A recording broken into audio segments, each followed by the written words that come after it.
1651. Ang matandang babae ay hanggal, bagamat alam niya na ang ilang immortal na magsasaka ay nagsasanay ng mga kasanayan sa militar, naisip niya na gaano man sila kalakas, hindi sila kasing lakas ng mga kayamanan ng Mahika, ngunit sa ngayon ay nakita niya si Lance na nagsasagawa ng martial skills at dumilim ang langit, parang gabi na, bigla siyang natigilan sa apocalyptic momentum. Gayunpaman, wala siyang oras upang mag-isip, ang apocalyptic na krisis ay agad na nagpanginig sa kanya mula sa loob. Ang espada ni Lance, na parang bulalakaw na nahulog mula sa langit, ay tumama sa ulo ng matandang babae at hindi napigilan. Namutla ang mukha ng matandang babae, at napasigaw siya sa gulat, lumuhod ako. Buzz! Huminto ang espada ni Lance sa itaas lamang ng ulo ng matandang babae, buti na lang sumigaw ang matandang babae para lumuhod sa oras, kung hindi, si Lance mismo ay hindi makakakolekta ng espadang iyon at tiyak na papatayin ang matandang babae. Nanginginig din sa takot ang marupok na sanggol ng matandang babae. Sa sandaling ito, si Lance ay nakatayo ng 10 metro ang layo, at ang kanyang lumilipad na espada ay tumaas hanggang 10 metro ang haba, nakalawit sa itaas ng ulo ng matandang babae. Lumuhod! Walang pakialam na sabi ni Lance. Pounce! Lumuhod ang matandang babae na walang magawa. Gumalaw ang isip ni Lance, at ang lumilipad na espada ay humiwalay at umikli, bumalik sa orihinal nitong laki. Napabuntong hininga si Lance, walang magagawa ang pagluhod ng maaga, kaya bakit ka mag-abala? Alang-alang sa pagiging amo ni Talia, binibigyan kita ng pagkakataong mabuhay, para lang lumuhod ka at aminin ang iyong pagkakamali. Windy, I was wrong. Malungkot na sabi ng matandang babae. Noong una, hindi niya akalain na ang isang mortal na hindi man lang niya hinamak ay pipilitin siyang lumuhod at aminin ang kanyang pagkakamali. Sa sandaling iyon, lumipad si Talia. Guro. Tumingin si Talia kay Lance, kahit na hindi nakilala ni Talia ang batang ito sa kanyang memorya, naramdaman niya na ang taong ito ay tila may déjà vu, isang pakiramdam na naranasan niya ito sa kanyang nakaraang buhay. Ngumiti si Lance kay Talia at sinabing, Talia, sa wakas ay makakapag-usap na tayo ng mabuti. Sino ka? Bakit mo sinaktan ng ganito ang amo ko? Thousand Geo. Halika rito, uminom ka ng God-dissipating pill kanina, kaya nakalimutan mo ang lahat. Inalis ang divine pill. Hindi ako umiinom ng anumang dissipative pill. Umiling si Talia at sinabing. Sinabi ni Lance, kung mayroon kang anumang pagdududa, maaari mong tanungin ang iyong Panginoon. Sinabi ng amo ni Talia, tama, Talia, uminom ka nga ng God-dissipating pill, itong taong nasa harap mo ay ang manliligaw na nagpaukit sa iyong puso bago ka uminom ng God-dissipating pill, at ang dahilan kung bakit hiniling ko sa iyo na uminom ng God-dissipating pill sa unang lugar ay para makalimutan mo siya at malinang ang immortalidad. Hindi makapaniwalang umiling si Talia at umiling, pero bata lang siya. Kapag siya ay umakyat mula sa mortal realm, ang kanyang katawan ay magiging bata muli. Ano ang mortal realm? Tama, hindi ka ipinanganak at lumaki sa mundo ng mga espiritu, ikaw ay orihinal na mortal sa mortal na kaharian, at nagkataon, nakuha mo ang magic treasure ng aking master, ang Broken Cloud Hammer. Matapos ang Broken Cloud Hammer ng aking master ay pumasok sa mortal na kaharian, nawala ang lahat ng intensyon, madaling nabuo sa isang bato, at ginawang espada ng isang mortal. Noong una, gusto kong hanapin ang Broken Cloud Hammer ng aking master, pagkatapos ng lahat, ang material na iyon ay magbibigay daan sa akin na bumuo ng isang lumilipad na espada, ngunit hindi ko inasahan na makakatagpo ka. Naramdaman kong ito ay kapalaran, kaya dinala kita sa daigdig ng mga espiritu upang tulungan ang iyong laman na maging espiritu. Gayunpaman, nami mismo ang lalaking nakasama mo sa mortal na kaharian, at laging may labis na pag-asa na balang araw ay hahakbang siya sa kawalan at lalapit sa iyo. Sinabi ko sa iyo na sumuko at kalimutan ang nakaraan, ngunit hindi mo magawa. Nakalimutan mo na lang siya mula noon. Gayunpaman, ang hindi ko inaasahan ay pagkatapos lamang ng 20 taon, sa totoo lang, napunta siya sa kawalan. Tumingin ang master ni Talia kay Lance, ngunit sa loob-loob niya ay talagang humanga siya. Tila hindi makapaniwala si Talia, na para bang nakikinig siya sa isang kwento. Sinabi ni Lance, Talia, pumunta ka rito, baka matulungan kitang ayusin ang iyong mga alaala. Maaari lamang subukan ni Lance kung ang paggamit ng walang kamatayang enerhiya ay makakatulong sa kanya na ayusin ang kanyang mga alaala. Sabi ng matandang babae, lumabas ka, kung talagang maibabalik nito ang iyong mga alaala, gusto ng aking Panginoon na gawin mo rin iyon, tutal, talagang hinabol ka niya dito. Buong pusong naglakad si Talia papunta kay Lance. Hinaplos ng kamay ni Lance ang likod ng ulo ni Talia at idiniin sa kanyang buhok. Pagkatapos ay tahimik niyang ginamit ang kanyang immortal chi, nagpapatakbo ng isang bilog mula ulo hanggang paa, at pagkatapos ay ginamit ang ilan sa kanyang mga naunang pamamaraan sa pagpapagaling upang pasiglahin ang kanyang utak at ibalik ang kanyang memorya. Pagkaraan ng ilang minuto, dahan-daang nakatulog si Talia. At hindi tumigil si Lance, ang pagkakatulog ay ang pinakapangunahing pagpapakita. Makalipas ang halos kalahating oras. Pinitik ni Lance ang kanyang mga daliri. Naramdaman ni Talia na parang may tumapik sa kanyang ulo at idinilat ang kanyang mga mata. Talia! Tawag ni Lance. Tumingin si Talia kay Lance, nalito saglit, pagkatapos ay nakaramdam ng nalilitong pag-iisip at sakit sa kanyang ulo, ngunit ang estadong ito ay hindi nagtagal at ang utak ni Talia ay nanambalik sa katahimikan. Windlight Cloud. Tumangala si Talia kay Lance at umiyak ng umiyak, naalala niya ang lahat.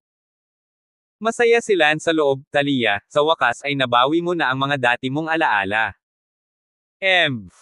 I'm sorry, me. Ayos lang, umiinom ka lang ng dispelling pills para makalimutan mo ang nakaraan.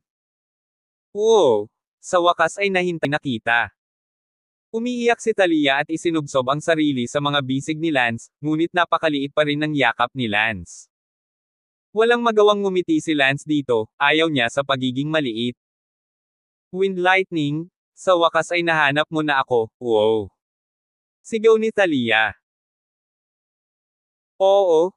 Tandaan mo noong ikaw at ako ay naghiwalay, hindi pa ako nakakatuntong sa kaharian ng ninuno, hindi mo pinansin ang sama ng loob sa pagitan ng matuwid at demonyo at itinaya mo ang iyong buhay upang pumunta sa matuwid na alyansa upang iligtas ako, ngunit sa kasamaang palad ikaw ay nahuli ng mga matuwid, naghahanda silang magdaos ng komperensya ng martial arts.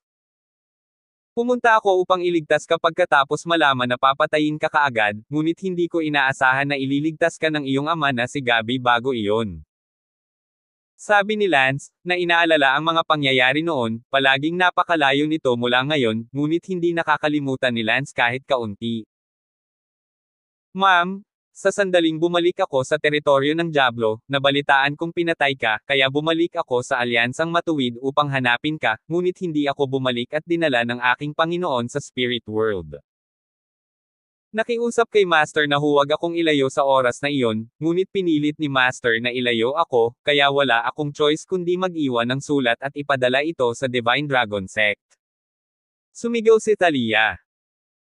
Bumantong hininga si Lance, sa kasamaang palad, hindi ko nakita ang iyong sulat, ngunit pansamantala akong bumalik sa kabilang mundo, ngunit ang daanan na nag-uugnay sa dalawang mundo ay sarado, at ako ay nakulong sa loob ng higit sa 10 taon. Nang bumalik ako muli pagkatapos ng higit sa 10 taon, nalaman ko lang sa tatay mo na nag-iwan ka ng liham, bumalik ako sa Divine Dragon School, sa kasamaang palad, ang sulat ay sinunog ng isang elder ng Divine Dragon School, pinilit ko siya, konting laman lang ang naalala niya, na sinasabing napunta ka sa malayong lugar, hayaan mo akong mag-effort, para mahanap ka. Wala nang iba. Halos 300 taon na ang nakalipas mula noong paghihiwalay na iyon. Para sa iyo, syempre, 30 taon na lang. 1652. Kidlat ng hangin, pasensya na. Sumigaw si Talia, marahil ang 300 taon na iyon ay masyadong malupit para kay Lance. Hindi mo kasalanan, itong matandang babae ang may kasalanan, gustuhin mo man o hindi, karapat-dapat talaga siyang mamatay. Bumaling ang tingin ni Lance sa matandang babae na iyon, talagang pinatay siya. Si Talia ay abala sa pagtingin sa matandang babae na nakaluhod sa lupa. Shifu. Orihinal na gustong tawagan ni Talia ang kanyang guro, ngunit ngayong nanambalik na niya ang kanyang alaala, ang kanyang damdamin para sa kanyang guro ay agad na nag-ulo sa katotohanan na noon, sa pilitin niyang kinuha siya sa kabila ng pagtutol ni Talia. na naging dahilan upang mahiwalay siya kay Lance sa loob ng daan-daang taon. Kung hindi dahil dito, natatakot ako na sina Lance at Talia, sa mortal na kaharian, ay nagkaroon na ng mga anak at apo. At kasama si Talies pagkakataon, tiyak na makakatapak siya sa kawalan at makarating sa daigdig ng mga espiritu. Ang matandang babae, na alam na tiyak na kamumuhian siya ni Talia at kamumuhian siya, ay yumuko ang kanyang ulo at sinabi, "Pasensya na, Talia, matigas ang ulo ko sa simula, nang akala ko ay may nakuha ka mula sa aking Panginoon, ikaw dapat ay ang reinkarnasyon ng aking Panginoon, kaya't kinailangan kitang kunin sa kabila ng iyong pagtutol.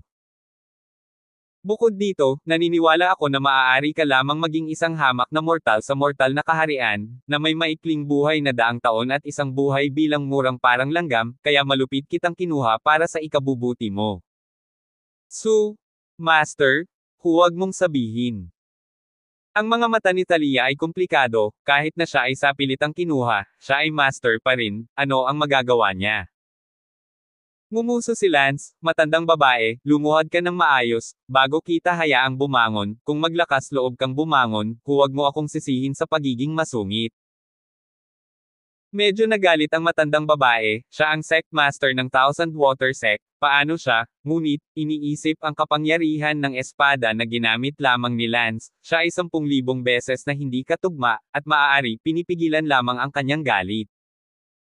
Sa oras na ito, sinabi ni Talia, "Light Cloud, kalimutan mo na ito, hayaan mo siya, tapos na ang lahat at tayo ay muling nagkita. Pero ang tagal kong hiwalay sayo, bitawan mo to, ayaw talaga. Siya ang aking Panginoon pagkatapos ng lahat." Huminga ng malalim si Lance at sinabing, "Kaya lang, matandang babae, mag-iwan ng 10 mga spirit stone sa ikalimang baitang at gamulong." "Ano? Isang batong espiritu sa ikalimang baitang?" Nagtataka ang matandang babae kung tama ba ang kanyang narinig. "Oo, bingi ang mga tainga. Wind lightning, wala pa akong nakitang spirit stone sa ikalimang baitang sa buhay ko, at talagang baliw ka sa paghiling sa akin na mag-iwan ng 10 mga spirit stone sa ikalimang baitang." Sabi ng matandang babae na may pangit na mukha. "Og." Lihim na nagulat si Lance, hindi naman, siya ang patriarch ng Thousand Water Sect, hindi pa siya nakakita ng spirit stone sa ikalimang baitang sa kanyang buhay, si Lance ay umaasa na makakakuha ng ilang ikalimang baitang. Mga espiritong bato upang pumailanglang. Ikinaway ni Lance ang kanyang kamay sa paraang nanlulumo, "Maligaw ka." Nataranta ang matandang babae at lumipad. Pinunasan ni Talia ang kanyang mga luha, hinawakan ang mukha ni Lance at sinabing, "Light Cloud, hayaan mong tingnan kitang mabuti." Tumawa si Lance, "Talia, 13 taong gulang pa lang ako ngayon, ano ang dapat kong gawin?" "Anong gagawin?" "Sa pamamagitan ng lahat ng karapatan, pagkatapos ng daan-daang taon at hindi mabilang na mga bagay, dapat ay binago natin ang tubig, ngunit sa kasamaang palad, ikaw, ang sama mo pa rin." Tumitig si Talia na may pulang mukha. "Haha, tapos maghihintay ka pa ng ilang taon para sa akin. Hindi nakakasawa na sabihin ang mga bagay na ganyan sa sandaling magkita tayo." Sabi ni Talia na may nahihiya na mukha. Bumantong hininga si Lance, "Talia, sa totoo lang, hindi ito makatarungan sa iyo. Nabuhay ako sa mortal na kaharian sa loob ng halos 300 taon, at mayroon na akong buong bahay ng mga anak at apo. Sa oras na tumuntong ako sa void, karamihan sa aking mga apo ay namatay na sa kanilang dakilang kamatayan, at ang aking mga anak na lalaki at babae, hindi banggitin ang wala sa kanila.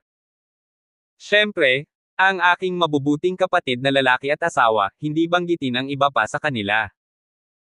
Bagamat ako ngayon ay nakasuot ng damit ng 13 taong gulang, ang aking mga buto ay isang maputlang kaluluwa. Ikaw, sa kabilang banda, kahit na ikaw ay may hitsura sa iyong edad na 30 taon, ay tunay na nasa iyong 30 taon lamang, at hindi pa nakaranas ng kasal, hindi nakaranas ng pag-ibig.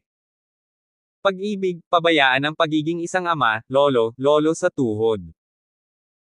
Tumingin si Talia kay Lance at umiling, paumanhin, "Hindi ko maisip ang larawang iyon ng iyong mga anak at apo. Ang iyong mga apo ay pumanaw na pagkatapos ng kanilang panahon. Tama, kung hindi dahil sa katotohanan na palaging may ibang tao sa puso ko na hahanapin siya, natatakot ako na baka hindi ko naabot ang pagbabalik ng aking mga ninuno at makapasok sa mundo ng mga espiritu. Niyakap ng mahigpit ni Talia si Lance sa kanyang mga bisig, pakiramdam na parang kapatid na nakayakap sa kanyang nakababatang kapatid, at si Lance ay walang magawa. Nagdusa ka na, huwag kang mag-alala, sa hinaharap, hinding-hindi na kita iiwan, habang buhay tayo. Siyempre, forever together. Si Lance ay nasa Talia, niyakap ang isa't isa ng mahabang panahon, hanggang sa maraming tao ang nanunood. Una na tayo. Si Talia ay abala sa pagsasabi, hinihila si Lance na gustong pumasok sa Thousand Water Sect. Talia, gusto mo pa bang bumalik sa Thousand Water Sect? Saan ka pa pwede pumunta? Sumama ka sa akin, Thousand Extremities, dadalhin kita sa Flying Cloud Sect, isa na akong disipulo ng Flying Cloud Sect. Siya nga pala, may isa pang tao na umakyat din mula sa Mortal Realm, dapat kilalanin siya. Sino to? Hindi ba't wala pang nakakatapak sa kawalan simula pa noong unang panahon? Bakit may iba pa bukod sa'yo? Siya ang asawa ng aking guro sa mortal na kaharian, si Sina. Ah, Sina. Nagulat si Talia, syempre kilala niya si Sina, kaya lang noong panahong iyon, ang matuwid at ang demonyo ay hindi magkabilang panig ng parehong barya, at kapag nagkita sila, halos palagi silang tina-target ang isa't isa. Ngunit ngayon, lahat ay nagmula sa iisang lugar, sa halip, nadama nila ang walang katulad na pagpapahalaga. Well, pagkatapos ay babalik ako sa Flying Cloud Sect kasama ka. Mabuti. Sa isang galaw ng kanyang kamay, ang lumilipad na espada ni Lance ay inilagay sa kanyang mga paa, agad na naging mas malaki na parang ito ay isang patag na bangka. Tinapakan ni Lance at Talia ang lumilipad na espada at lumipad paakyat sa langit upang umalis na may hajijek. Thousand Water Sect, isang loft, isang matandang babae ang tingin ng matandang babae habang pinagmamasdan silang umalis, kalaunan ay kailangan na nilang umalis. Si Lance ang nagmaneho ng lumilipad na espada, at sila ay naupo ng magkaharap sa lumilipad na espada, nakatingin sa isa't isa na parang hindi sila makakita ng sapat. Tumingin si Lance kay Talia, na para bang matagal na siyang bumalik, noong nasa edad pa siya ng teknolohiya, ang kanyang IQ ay bumagsak sa isang bata, at si Talia ay pinrotektahan siya bilang isang kapatid at dinala siya. Ibalik ang 5 kamangha-manghang kayamanan ng mundo. Naisip niya na mahirap para sa kanya na makita si Talia sa buhay na ito, kung tutuusin, napakalaki ng mundo, ngunit hindi niya inaasahan na mahahanap niya ito pagkatapos ng higit sa 1 taon sa mundo ng espiritu. Makalipas ang kalahating araw, dumating siya sa Flying Cloud Sect. Ibinalik ni Lance si Talia sa Light Cloud Alliance. Young Minister, napakabilis mong nakabalik. Si Lucy ay abala, biglang nakita si Talia at natigilan, sinabi sa kanyang puso, napakagandang babae. Lumabas din si Sina, nakita si Talia, nanginginig ang kanyang katawan, si Talia ay ganoon pa rin ang kanyang naalala, walang pagbabago, katulad pa rin ng 18 taong gulang na siya noon. Tumingin si Talia kay Sina at ngumiti, sigurado akong ikaw ang guro, Sina. Talia, ikinagagalak kitang makitang muli, tawagin mo akong Sina, hindi na ako anumang uri ng asawa ng guro, sa halip ay alagad na ako ni Lance. Ah, paano ba? Hindi makapaniwalang tumingin si Talia kay Lance. Pag-uusapan natin ito mamaya. Hindi nakaimik si Lance. Si Lucy, na nasa kabilang bahagi ng silid, ay napuno ng kalituhan, ngunit bakit asawa ng guro ni Sina Lance? Gayunpaman, si Lucy ay hindi nagtanong ng masyadong maraming tanong. Kuya. Tumakbo palabas si Harleen, ngunit nang makita niyang magkahawak kamay sina Lance at Talia, bigla siyang nakaramdam ng kirot sa loob. 1653. Sinabi ni Lance kina Harleen at Lucy, hayaan akong ipakilala, itong si Talia, ang aking asawa.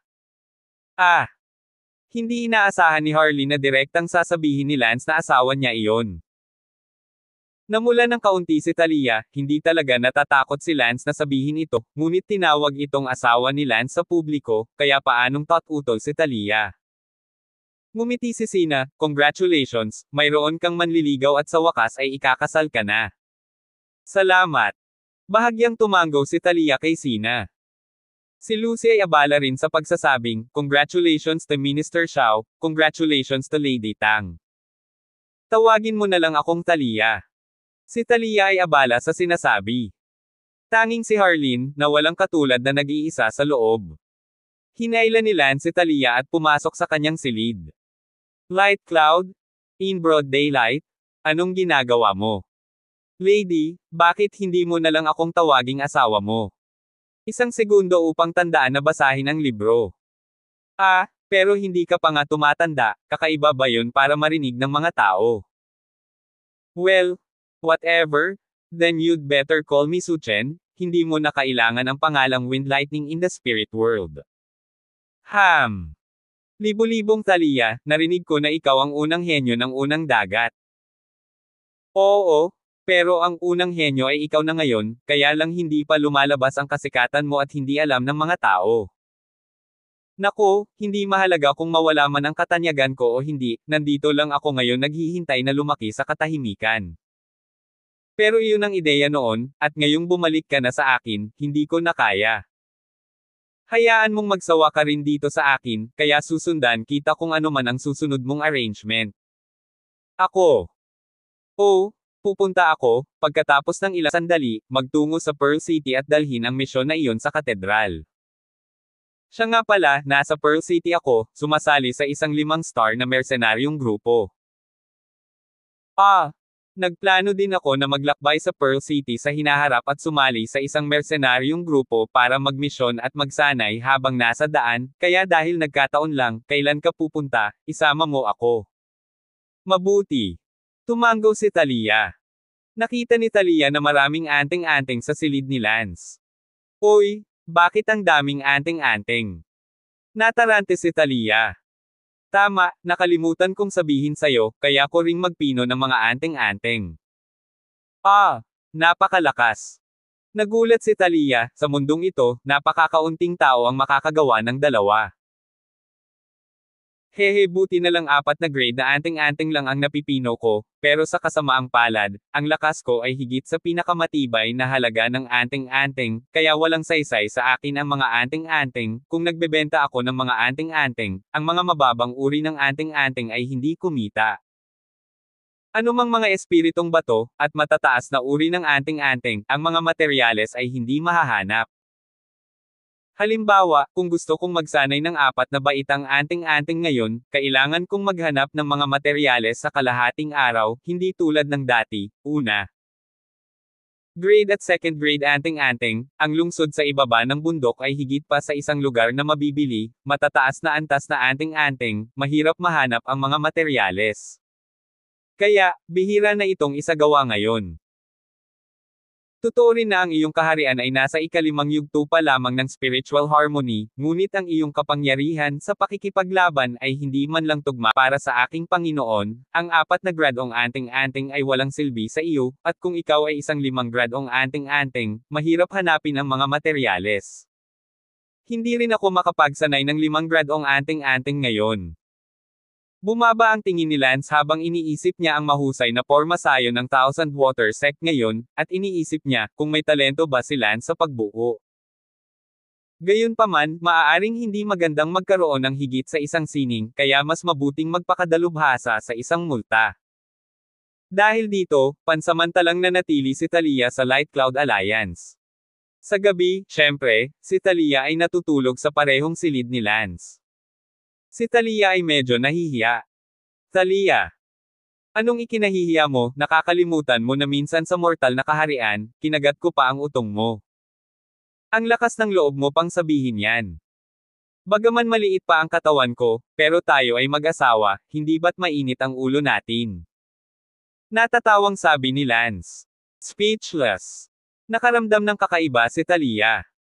Binuhat ni Lance si Talia sa kama, at pagkatapos ay hindi na kailangang detalyado. Makalipas ang ilang araw. Sa isang tiyak na bawal na lugar ng Flying Cloud Sect. Mahusay na patriarch, may makikita. Isang yuanying unang yugto na lalaki ang nagmamadaling pumasok sa isang kuweba. Sinasabi mo na may eye-opener ang taong nangagaw ng Stone Devil Fruit last time. Oo. Ayon sa sinabi ng isang disipulo, noong araw na iyon, nakita niya ang isang tao na tumapak sa isang lumilipad na espada at lumipad malapit sa Flying Cloud Sect, pagkatapos nito ay tila nakapasok na siya sa Flying Cloud Sect. So ang taong nangagaw ng Stone Devil Fruit noong nakaraan ay isa sa ating Flying Cloud Sect. Sakto lang, ang daming disciples ng Flying Cloud Sect natin, hindi ko alam kung alin. Simple lang, isara ang buong Flying Cloud Sect at huwag hayaang lumabas ang sinuman, tingnan mo sila isa-isa, palagi mo silang mahahanap. Ang taong nangagaw ng Stone Devil Fruit noong nakaraan, ang kanyang sariling lakas ay napakataas, kung hindi dahil sa ilang mahiwagang kayamanan, paano siya nakatakas sa pagsubaybay sa napakarami sa atin.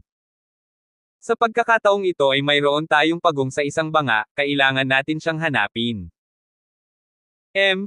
Ilang araw na lang, siguradong nasa kanya pa rin ang bato demon fruit, hindi na natin kailangan, 2 lang ang kailangan natin, tama na.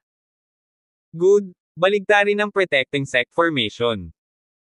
Hindi nagtagal, lahat ng nasa Flying Cloud Sect ay hindi makalabas, pinigilan sila ng protective array, kasama ang lahat ng instructor, elder, at deputy sect masters. Ang insidenteng ito ay agad na naging sensasyon sa Flying Cloud Sect.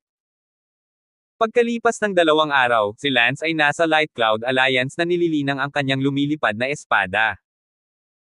Brother, may puso ka pa ring isakripisyo ang lumilipad na espada, lahat tayo ay nakulong ngayon, at sa ilang kadahilanan, ang buong Flying Cloud Sect ay nagpapanik na ngayon.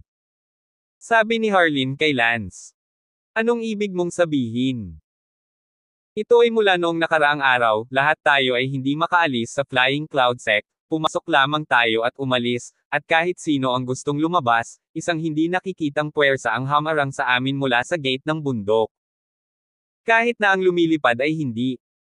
Maaaring makalabas ang mga elder ng Cloud Sect, o ang Vice Patriarch, at walang nakakaalam kung bakit.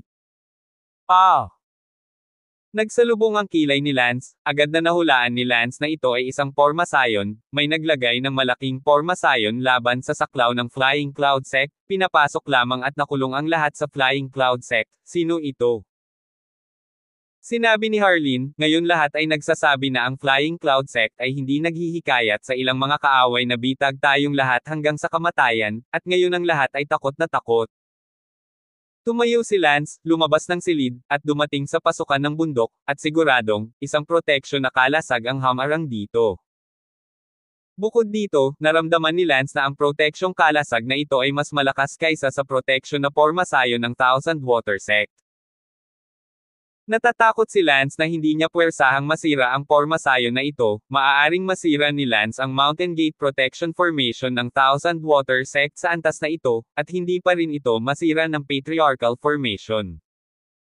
Nagkaroon ng malaking pagkakaiba sa lakas sa pagitan ng Mountain Gate Protection Formation at ng Patriarchal Formation. Nangangahulugan ito na si Lance ay nakulong din. What the hell happened? Ang mga kilay ni Lance ay mahigpit na nakalock, kung mayroon talagang isang malakas na tao na gustong sirain ang buong Flying Cloud Sect, kung gayon si Lance ay kailangang maging kalunos-lunos din, kaya't si Lance ay walang pagnanais na magsakripisyo ang kanyang lumilipad na espada. Sa sandaling ito, sa restricted area ng Flying Cloud Sect, Grand Patriarch, ang Patriarchal Formation ay nabaligtad sa loob ng 3 araw, kailan mo sisimulan ang pagsubaybay sa taong iyon? 1654. Walang nagmamadali, ang Flying Cloud Sect ay nasa loob at labas lang ngayon, hindi namin magagarantiya na ang taong iyon ay nasa loob ng Flying Cloud Sect ngayon, paano kung, ang taong iyon ay wala siya sa Flying Cloud Sect ngayon? Ano kung pupunta siya sa Forest of the Beast? Kaya, maaari rin tayong maghintay ng 1 buwan, o kahit na 2 buwan, hanggang sa dumating ang lahat ng tao na pumunta sa True Beast Forest, o umuwi pansamantala, pagkatapos ay tayo ay maaaring magsimulang muli ng walang pagkaantala.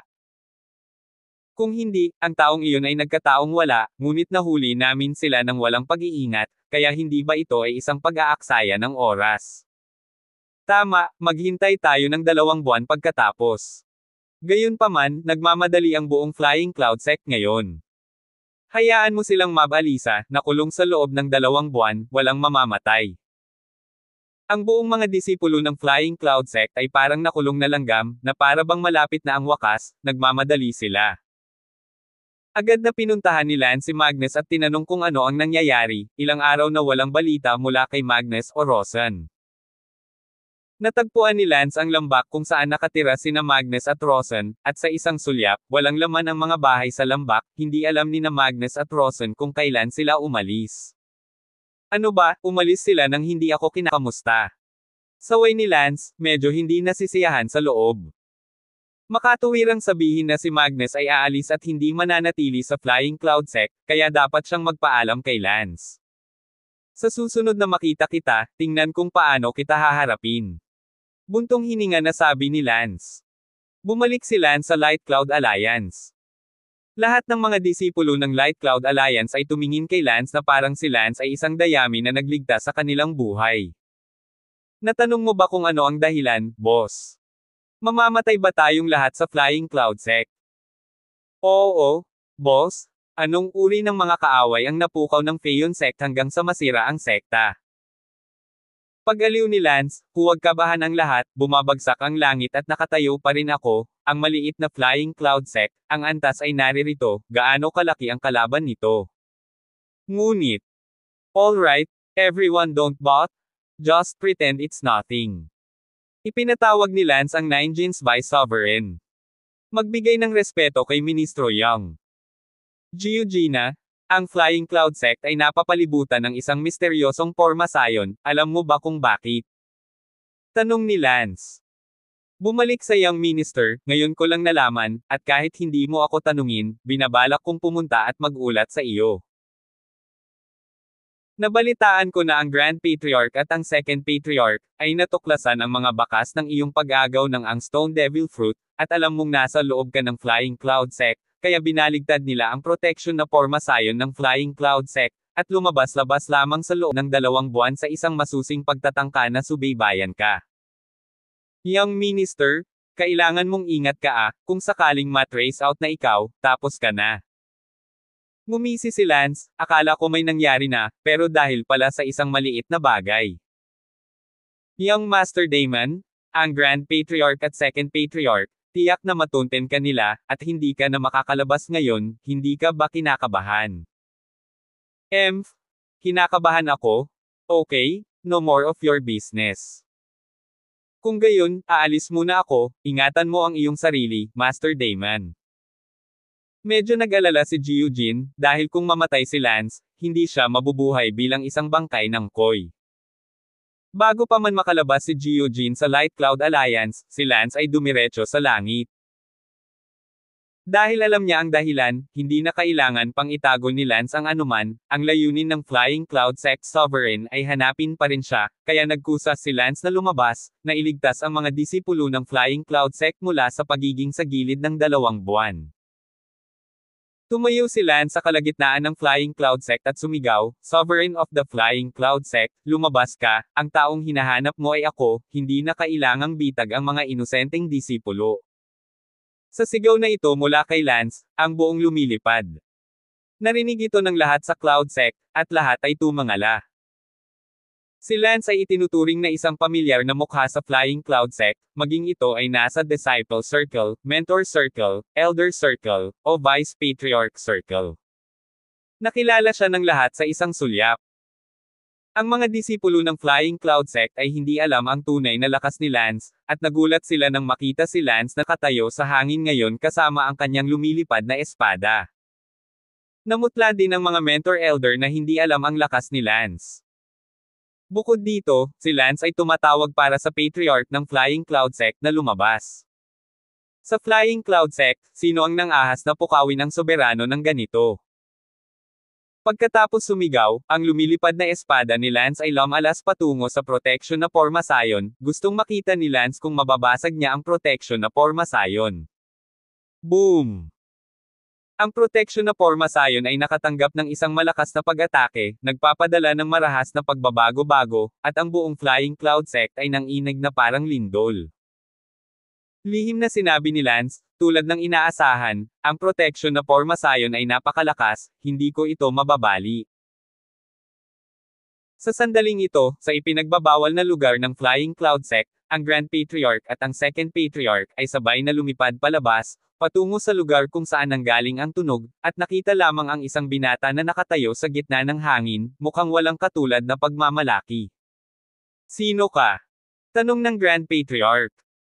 Tumingin si Lance sa Grand Patriarch at sa Second Patriarch at ngumiti, sigurado akong dalawa sa inyo ang Grand Patriarch at Second Patriarch ng Flying Cloud Sect. Tinatanong ko kung sino ka. Umungol ang Grand Patriarch. Nang makita ni Lance ang Grand Patriarch na mukhang ligaw, itinutok niya ang kanyang espada at sinabing, pakiusap huwag kang sumigaw sa harap ko, kung hindi, huwag mo akong sisihin sa hindi pagharap sa Patriarch. Nakakatawa. Mabangis ang mukha ng Grand Patriarch. Sinabi ni Lance, sige, gusto ninyong malaman kung sino ako, walang masama doon, makinig kayo, ang pangalan ko ay Lance, ang taong nang-agaw ng Stone Devil Fruit sa True Beast Forest noong nakaraan ay ako. Kasama mo. Hindi ka man lang naniniwala na ako yun, sige, ipapakita ko sa'yo ang sobra, walang silbi, batong Devil Fruit na itatapon ko para kainin ng mga aso, at maniniwala ka. Lance binaligtad ang kanyang kamay, at isang malakristal na batong Devil Fruit ang lumitaw sa kanyang kamay. Nang makita ng Grand Patriarch at ng Second Patriarch ang Stone Devil Fruit, nanginig ang kanilang mga katawan. Sinabi ni Lance, maniwala ka ngayon na ako ang nang-agaw ng lahat ng bato Devil Fruit noong araw na iyon, sa kabuuan ay higit sa 100 bato Devil Fruit, kasama ko ang mga ipinamigay ko, mayroon pa ring 5 o 6 na bato. Umalis ang Devil Fruit, at wala nang maibibigay, kaya gagamitin ko ito para pakainin ang mga aso. Ikaw. Ang mga butas ng ilong ng Grand Patriarch at Second Patriarch ay umuusok sa galit, na sinasabi sa kanyang mukha na gusto niyang dalhin ito upang pakainin ang mga aso, ito ba ay isang walang mukha na insulto sa kanila? Dalhin mo. Sabi ng Grand Patriarch na nakaunat ang kamay. Ngumiti si Lance, so, aso ka. Sabihin mo lang aso ka at dadalhin ko ito para pakainin ka. Hindi mo gustong magpakamatay. Kung sasabihin kong naghahanap ako ng kamatayan, maaari mo bang gawin ito? Dismissive na tanong ni Lance. Ikaw. Galit na galit ang Grand Patriarch at ang Second Patriarch, hindi nila alam kung ano ang sasabihin, nang lumitaw ang Flying Cloud Sect na isang taong napakabaliw. Mabuti, pagkatapos ay tutuperin kita. Galit na galit ang Grand Patriarch, at sa isang pitik ng kanyang kamay, isang salamin ang lumitaw sa kanyang kamay. Ang Grand Patriarch ay ibinuhos ang lahat ng kanyang espiritual na enerhiya sa salamin, at ito ay lumiwanag na para bang ito ay isang araw, at isang dilaw na haligi ng liwanag ay ibinubuga. Kamatayan. Binitiwan ng Grand Patriarch ang kanyang kamay, at ang dilaw na haligi ng liwanag ay lumiwanag patungo kay Lance. Naramdaman ni Lance ang takot sa haligi ng liwanag, at kung siya ay naiilaw, ito ay mas masahol pa kaysa sa itapon sa isang pugan at mapaso. 1655. Walang oras si Lance para magnilay-nilay, ang espada sa kanyang kamay ay naglaslas, ang ika-6 na talim ng Shire. Nag-iba ang kulay ng langit gaya ng dati. Gayunpaman, huli na.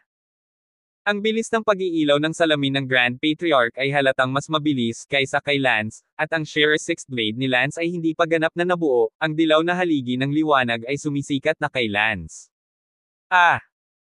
Pakiramdam ni Lance, uminit ang buong katawan, na para bang siya ay itinapon sa kumukulong mainit na tubig, gustong mamatay ngunit hindi magawa. Gayunpaman, ang katawan ni Lance ay protektado ng kanyang immortal chi, kaya maswerte na ang dilaw na haligi ng liwanag ay maaari lamang makapinsala sa epidermis ni Lance at hindi sa kanyang loob. Ang Shire 6th blade ni Lance, walang patid, ay patuloy na ipinakita. Nagdilim ang langit at nagbago ang kulay ng lupa. Isang malakidlat na liwanag ang kumislap sa madilim na ulap. Boom!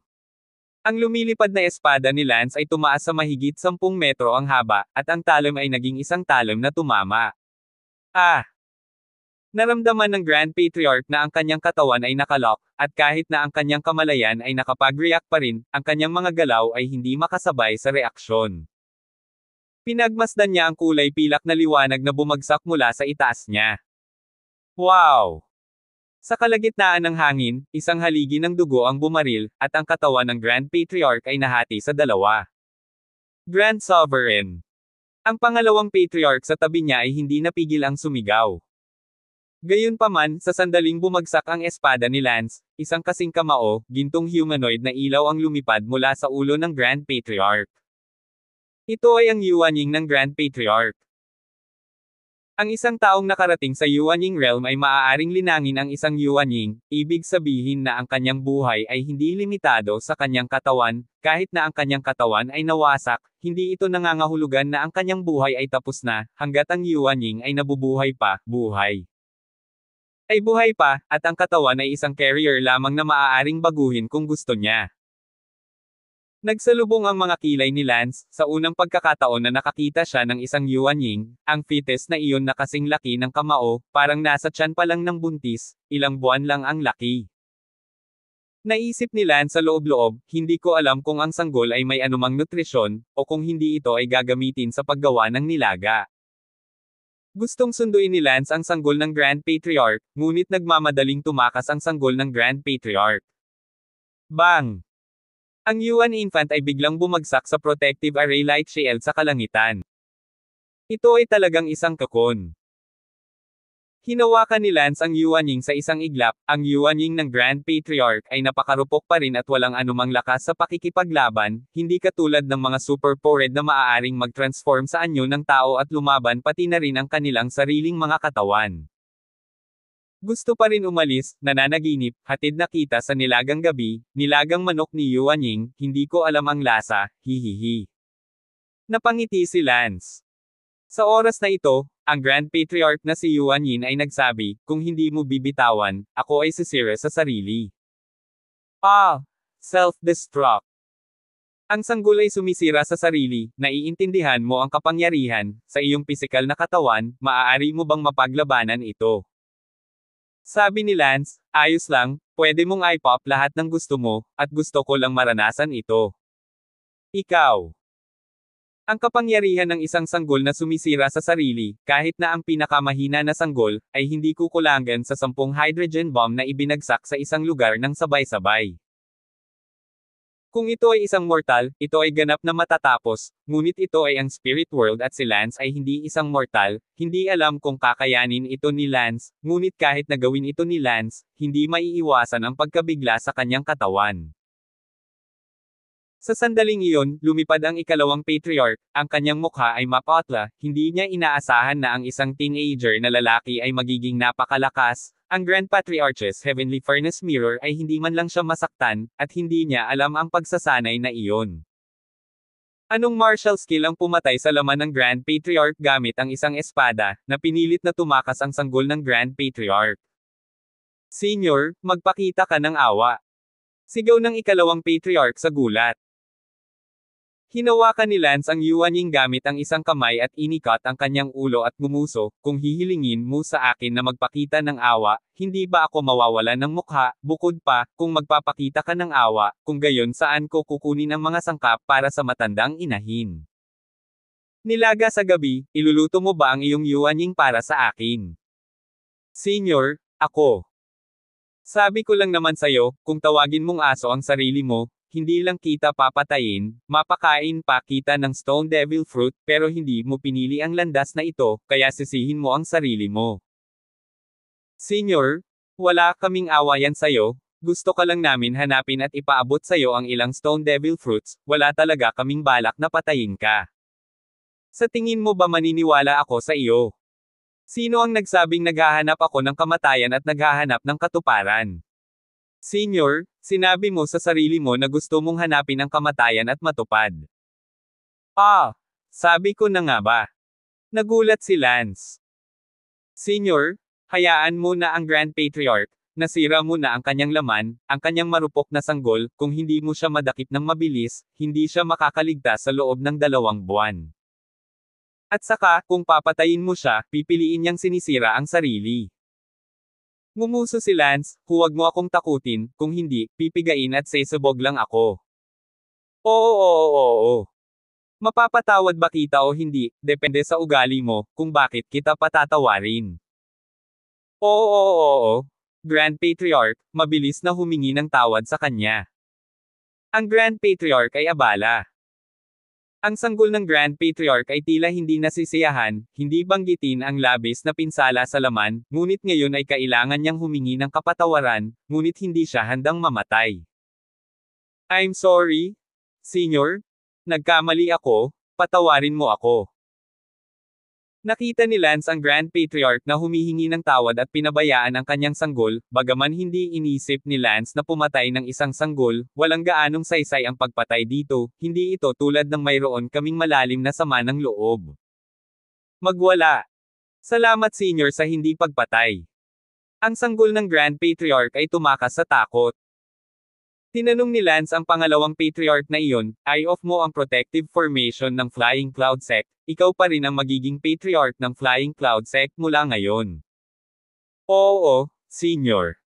Kinuha ni Lance ang Heavenly Furnace Mirror ng Grand Patriarch, lumipad pababa, at bumalik sa Light Cloud Alliance sa ilang sandali.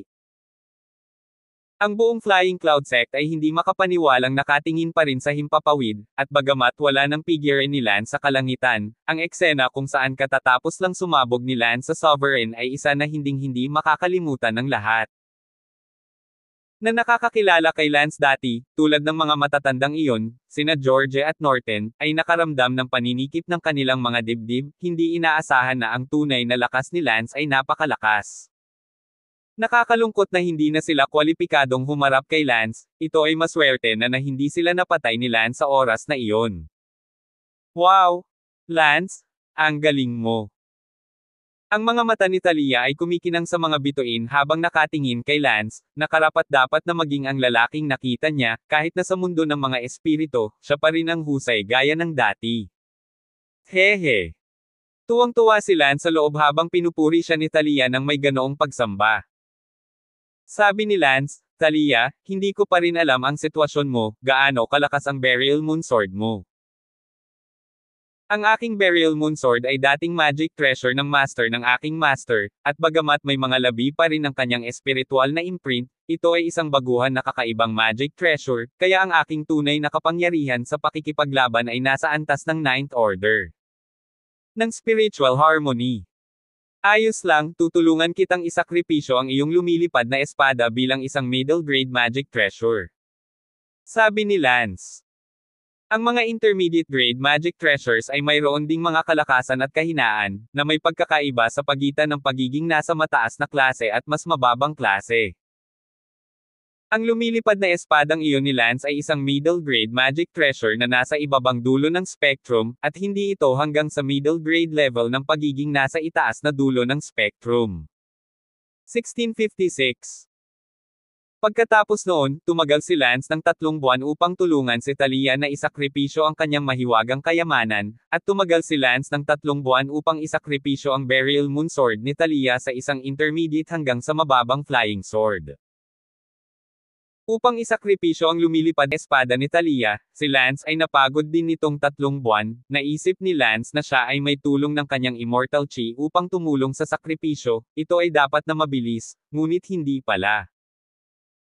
Siyempre, ang Heavenly Furnace Mirror na inagaw ni Lance mula sa Grand Patriarch, si Lance ay nagsakripisyo din sa parehong oras, at ngayon, ang Heavenly Furnace Mirror ay isa ring intermediate na inferior magic weapon. Sa hinaharap, si Lance ay may 2 magic treasure, ang Heavenly Furnace Mirror at ang Flying Sword. Ang Heavenly Furnace Mirror ay isang magic treasure na may mga special effect, ngunit ang Flying Sword ay isang pangkaraniwang magic treasure. Lance, ilang buwan na tayo sa Flying Cloud Sect, kailan tayo aalis papuntang Pearl City? Tanong ni Talia. Ikaw ang magdesisyon, ngunit dapat ko bang isama ang asawa ng aking guro, pati na rin sina Harleen at Lucy? Sinabi ni Talia, pupunta tayo sa Pearl City sa oras na ito, pangunahin para sa isang misyon sa Shuhai, narinig ko na ito ay magiging lubhang mapanganib, bukod pa, ang mercenaryong grupong iyon na aking kinabibilangan ay maaaring hindi mo gustong kunin. Napakaraming miyembro ng pamilya na kasama mo. Sa tingin ko ay mas mabuting hayaan silang manatili sa Flying Cloud Sect, mahihirapan silang lumaki kung mananatili silang nakatago sa ilalim ng iyong mga pakpak. Gayunpaman, nag-aalala ako na may mangyari, tungkol sa paglaki, hindi ako nag-aalala, gagamit ako ng mga espiritong bato upang bigyan sila ng lakas, hindi ko kailangan ang mga ito upang linangin kung paano. Sinabi ni Talia, Lance, kapag nakakuha ka ng huli, mas mahirap maghanap ng mga spirit stone, ngayon ay mga spirit stone sa ikalimang baitang, hindi ka makakahanap ng ilan sa loob ng isang taon, kapag nakaipon ka ng ilang libo ikalimang grade spirit stones, kailan iyon? Kahit natipunin mo ang lahat ng ito, paano naman ang 6th grade spirit stones? Nasaan ang 7th grade stones? Noong panahong iyon, malabong maibalik ng isa ang ilan. Tulad ng matataas na uri ng mga espiritong bato sa buong mundo. Kaya, hindi ito makatotohanan. Gayon din, kahit na gumamit ka ng mga espiritong bato upang payagan silang mapabuti ang kanilang kaharian, kapag naabot nila ang tribulation stage, ang bagyong kanilang kinakaharap, hindi mo maaaring mabuhay ito para sa kanila, tama, kung sila ay nasa ilalim ng iyong proteksyon, tiyak na mamamatay sila kapag dumating ang bagyo, dahil hindi pa sila nakaranas ng panganib bago, at ang kanilang mga maseselang katawan ay hindi makakaligtas sa pinaka-nakakatakot na bagyo. Langit upang bigyan ng sinumang walang kamatayang cultivator na silid upang pagsamantalahan ito. Sayang, kaya kailangan nilang ibigay ang best nila sa huli. Talagang malaki ang maitutulong mo sa kanila, ngunit hindi sila eksaktong makakakuha ng walang pagbibigay. Bagamat alam kong natatakot kang mawala ang iyong mga mahal sa buhay, ngunit sa mundo ng paglilinang, ang pagkawalan ng iyong mga mahal sa buhay ay isang pangkaraniwang pangyayari, at sinumang tumuntong sa tugatog ay tumutuntong sa hindi mabilang na mga bangkay para makarating doon, at kasabay nito, ay malaki ang nawala. Kung hindi mo maalis sa isip mo, minsan isang araw sa hinaharap, mawala ka ng isa sa iyong minamahal. At hindi mo ito mabitawan, bubuo ka ng mind demon, at kapag tumawid ka sa hangganan, tataas ng higit sa 5 beses ang failure rate ng mga may mind demon. Well, kung ganoon, hahayaan ko silang manatili sa Flying Cloud Sect at hayaan silang lumaki ng mag-isa, at tutulong ako mula doon. Manam. Tinipon ni Lance sina Harleen, Sina, at Lucy at ipinaliwanag sa kanila ang lahat ng kailangang ipaliwanag. Kasabay nito, lihim na inutusan ni Lance si Vice Patriarch Eugene na pangalagaan sila, kung sakali. Pagkatapos lamang noon ay umalis sina Lance at Talia sa Flying Cloud Sect. Bago tumungo sa Pearl City, humiling si Talia na bumalik sa Thousand Water Sect, anuman ang mangyari, ang kanyang amo, na naging mabait sa kanya sa paglinang sa kanya. Tinapakan ni Lance at Talia ang kanilang mga lumilipad na espada at sumugod sa pangunahing bulwagan ng Thousand Water Sect, na siyang cultivation cave ng kanyang amo. Pagpasok pa lang nila sa main hall, may sumigaw mula sa isang sulok ng main hall. Who dares to trespass in? Tumingin si Lance sa sulok, at isang lalaki at isang babae ang nagtatakip ng kanilang mga kritikal na bahagi ng kanilang mga damit. Ang babae ay eksaktong Panginoon ni Talia, para sa lalaki, ang kanyang hitsura ay tila hindi pa nakikita, ngunit ang kanyang espiritu ay nagbigay ng impresyon na siya ay katulad ng Grand Patriarch ng Flying Cloud Sect, at tila nakuha na niya ang kanyang bagong katawan. Oo nga, nakita ng lalaki na si Lance iyon at natarante, "Greetings, Senior Damon." Nawala rin ang galit ng amo ni Talia at natarante rin, pagpupugay kay Senior Damon. Tumawa si Lance, ang dakilang patriarch ng Flying Cloud Sect ay nagkakaroon ng affair sa patriarch ng Thousand Water Sect, hahaha. Pareho silang nakaramdam ng labis na kahihiyan, katatapos lang nilang magnegosyo ng husto, at wala ni isa sa kanila ang nakapansin sa pagdating ni Lance at Talia. Lumingon si Talia, hindi matapang na tumingin, nakaramdam ng hiya, hindi rin niya inaasahan na ang kanyang Panginoon ay magkakaroon ng relasyon sa Great Patriarch ng Flying Cloud Sect. Wala lang, ang walang kamatayang landas ay walang katumbas na kalungkutan, at ito ay normal. Upang paminsan-minsan ay gumawa ng isang walang kamatayang kasosyo upang magpalipis ng oras. Sinabi ni Lance, "Sige, hindi na kailangang maging magalang, pupunta ako sa Pearl City kasama si Talia ngayon, darating lang si Talia para magpaalam sa kanyang amo." Sinabi ni Talia, "Guro, pupunta muna ang disipulo sa Pearl City, dahil abala ka, aalis muna kami." Agad na lumipad si Talia palabas ng pangunahing bulwagan. Sinabi ni Lance, tuloy kayo. Pagkasabi nito, lumipad din si Lance sa labas. Ang Panginoon ni Talia ay napahiya at pinandilatan ang Grand Patriarch ng Flying Cloud Sect at sinabing, ikaw lang, ano ang pagmamadali sa pag-unggoy sa sikat ng araw? Ako, paano ko naman malalaman na bigla silang darating, gusto ko lang, subukan itong bagong katawan, tsaka hindi ka naman tumutol ngayon lang. Nanlumo ang Grand Patriarch. Si Lance at Talia ay malayo na sa Thousand Water Sect, tinatapakan ang kanilang mga lumilipad na espada at dumiretso sa Pearl City. Habang nasa daan, nagtanong si Lance, Talia, narinig mo na ba ang giant fruit? Giant fruit? Meron. Narinig mo talaga ang giant fruit. Siyempre, pagkatapos kumuha ng giant fruit, maaari kang lumaki ng mabilis, ang ilang mga immortal na pamilya, na nagnanais na ang kanilang mga anak ay lumaki ng mabilis at opisyal na humakbang sa immortal na mundo, ay magbibigay sa kanilang mga anak ng giant fruit, ngunit ang giant fruit ay mahirap ding mahanap, bakit mo tinatanong yan? Sinabi ni Lance, sabihin ang totoo, gusto kong kunin ang giant fruit, gusto kong lumaki ng mabilis. Bakit? Hindi kailanman tiningnan ni Talia si Lance na nagtataka, si Lance ay 13 taong gulang na, at pagkatapos ay hindi na kailangang magmadali sa mga taong ito.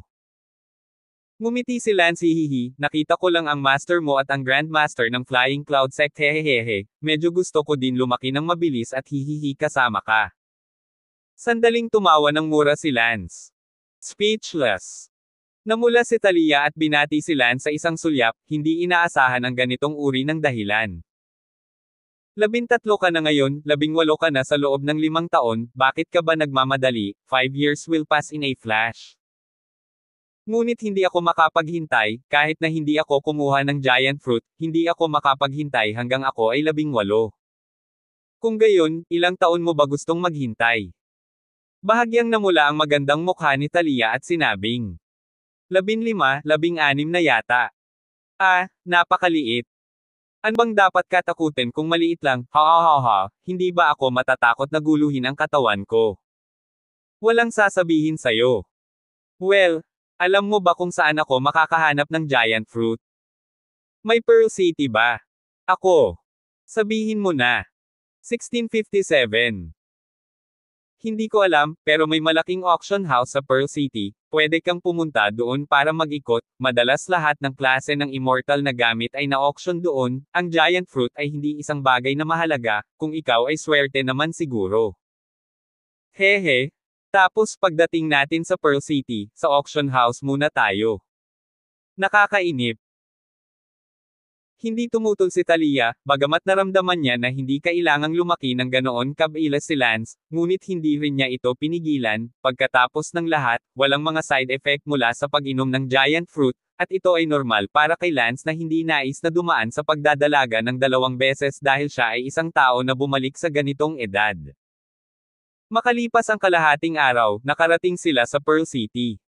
Sa ngayon, madilim na ang langit. Libo-libong extremes, may in ba sa Pearl City? Kung hindi, may address ako dito, na binigay sa akin ng ilang tao mula sa pamilya Meng sa Tianbao City, para makatuluyan ko sila. Sabi ni Lance. Hindi na kailangan, ang aking Panginoon ay ang master ng Thousand Water Sect, siya rin ay isang taong may katayuan sa One Heavy Sea, paanong hindi siya magkakaroon ng pribadong tirahan sa Pearl City, pumunta tayo sa tirahan ng aking Panginoon at manatili doon for a while, we can make plans for tomorrow kung meron man. Mabuti.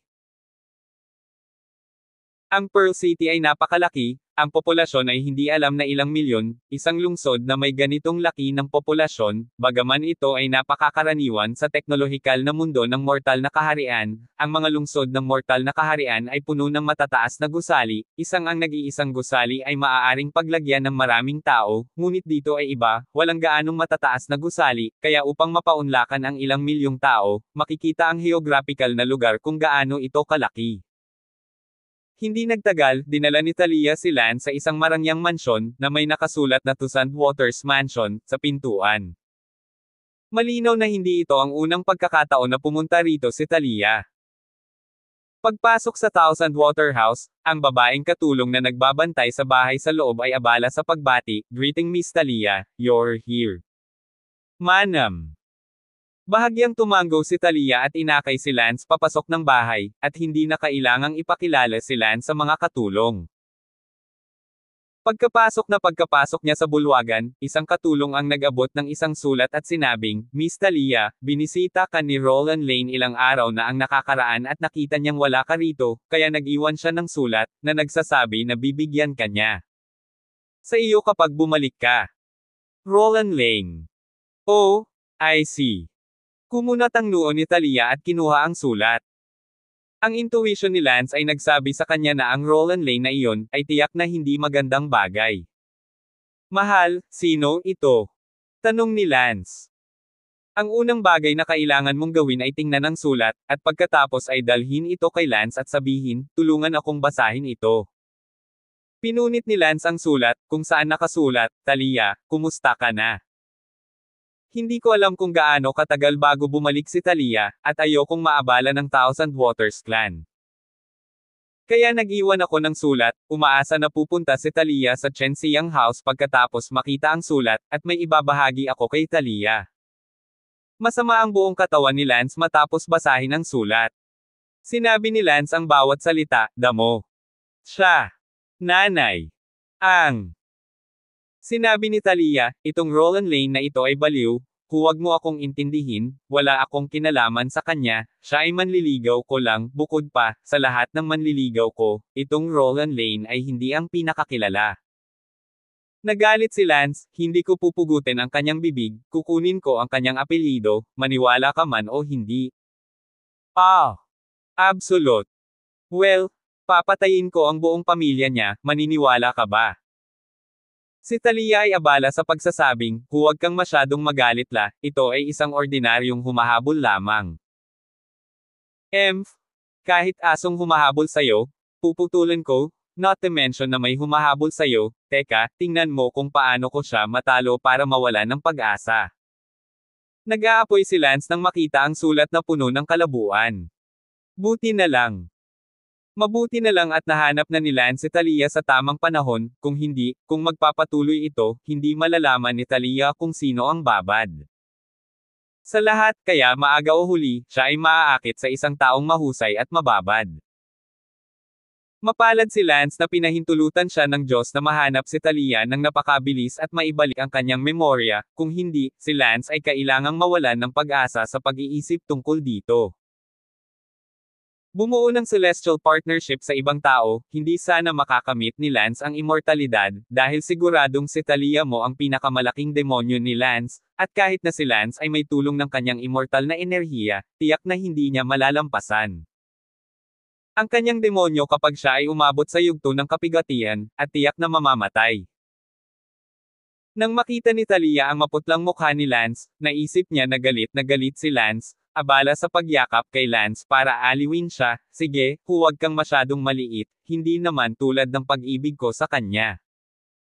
Noon, nang pumunta ako sa Hustle Forest kasama ang ilang tao, kasama siya sa kanila, at ayon nagkakilala kami. Siyempre, itong si Roland Lane, medyo henyo din siya, kasalukuyan siyang pangalawang henyo ng One Heavy Sea, anak siya ni ang Lane family ng tatlong pinakamalakas na pamilya sa One Heavy Sea. Good.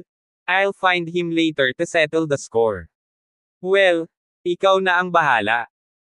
Hindi ito pinigilan ni Talia, sa takot na baka hindi maintindihan ni Lance. Nang gabing iyon, nanatili sina Lance at Talia sa Thousand Water Residence para sa gabi. Kinabukasan, kinaladkad ni Lance si Talia sa lugar ng auction sa madaling araw. Inaasahan ni Lance na mahanap ang giant fruit sa pamamagitan ng pagpunta sa auction site ngayon. Sa sandaling umalis sina Lance at Talia, umalis ang isang lingkod ng Thousand Waters Residence, na tila may ibibigay na impormasyon sa isang tao. Tama, ang katulong na iyon ay pupunta sa Lane family sa Pearl City upang mag-ulat kay Roland Lane tungkol sa pagbabalik ni Talia, at syempre, babayaran siya ni Roland Lane ng malaki. Makalipas ang isang oras, dumating ang katulong na iyon sa Lane family. "Gusto kong mahanap si Senior Roland Lane, ito ang pass token na binigay niya sa akin, may importante akong isusumbong sa kanya." Nang makita ng mga bantay ng pamilyang Lane ang pass token, agad nilang kinuha ang katulong na iyon upang hanapin si Roland Lane. Sa isang patio, isang binata ang tumutugtog ng isang instrumento na katulad ng isang sitar. Young Master Roland, may isang lalaki dito na may dalang token para makita ka. Pumasok ka na. Ang katulong na iyon mula sa Thousand Waterhouse ay abala sa paglalakad. Nagtanong si Roland Lane, pumunta ka para hanapin ako, si Talia ba ang pumunta sa Pearl City? Oo, Senior Roland Lane, kagabi ay nanatili na si Talia sa Thousand Water Residence ng isang gabi. Haha, sa wakas nakarating na rin siya sa Pearl City, siya nga pala, ipinakita mo ba sa kanya ang sulat ko? Balik kay Senior Roland Lane, binigay niya yon, pero hindi niya tiningnan, ipinakita niya yon sa binal ikan niyang binal ikan. Yung bagets. Pagbalik niya kagabi, may binal ikan siyang teenager, mga 13 years old. Nagsalubong ang mga kilay ni Roland Lane, ito kaya ang kanyang illegitimate son. No way. Nagulat si Roland Lane, bagamat mababa ang posibilidad, ngunit hindi ito ganap na inaalis. Pagkatapos ng lahat, si Talia ay 37 taong gulang at hindi umabot sa adulthood sa spirit world. Ang spirit world ay humigit kumulang 50 taong gulang at nasa hustong gulang, ngunit sa ngayon, gagawin iyon ng mga tao kapag wala pang 20, at kung nakabunggo sila ng isang tao sa murang edad at nagkaroon ng anak sa labas. Posible rin. Bigla, maaaring hindi ka nais-nais para kay Lonnie na isipin ito. Damn! If it's really her illegitimate son, then I have to kill that teenager, or else I keep feeling disgusted.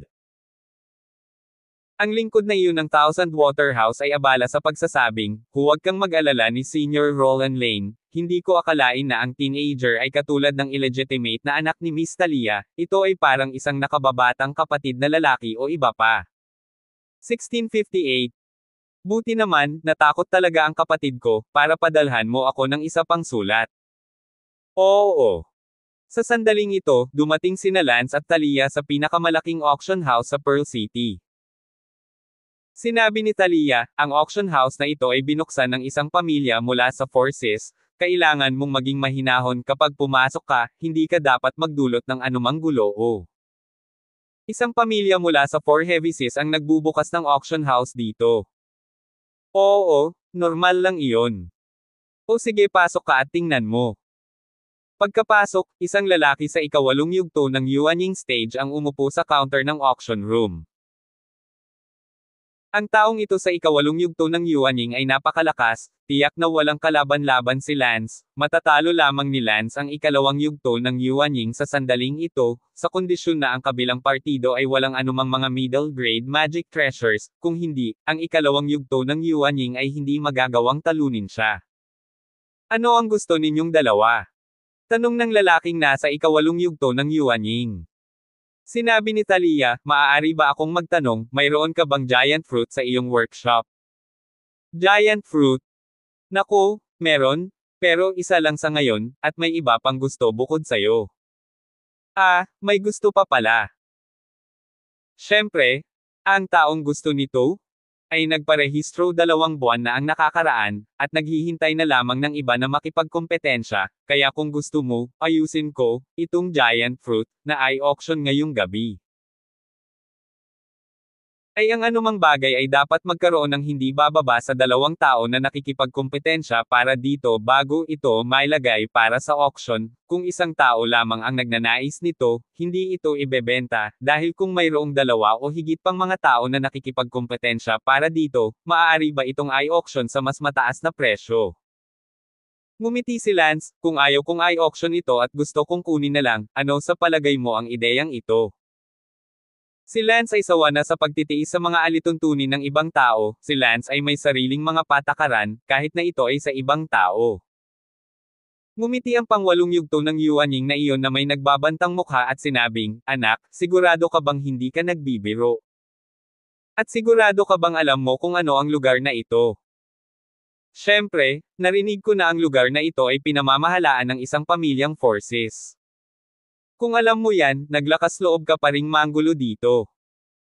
I'm not messing with you, I just don't like your rules. Sinabi ng lalaking nasa ikawalong yugto ng Yuanying na iyon sa malamig na boses, nagtakda kami ng mga patakaran, kung hindi mo gusto ang aming mga patakaran, huwag pumunta sa aming auction house para magsundo. Ang giant fruit ay ang iyong One Heavy Sizong family, isa sa tatlong pinakamalakas na pamilya. Kahit na gusto ito ng isang mula sa pamilyang Zong, kailangan nilang tapat na maghintay para sa ibang mga tao na makipagkompetensya kapag gusto rin nila ito, anong klaseng bagay ka? Medyo lumakas ang boses ng lalaki sa ikawalong yugto ng Yuanying.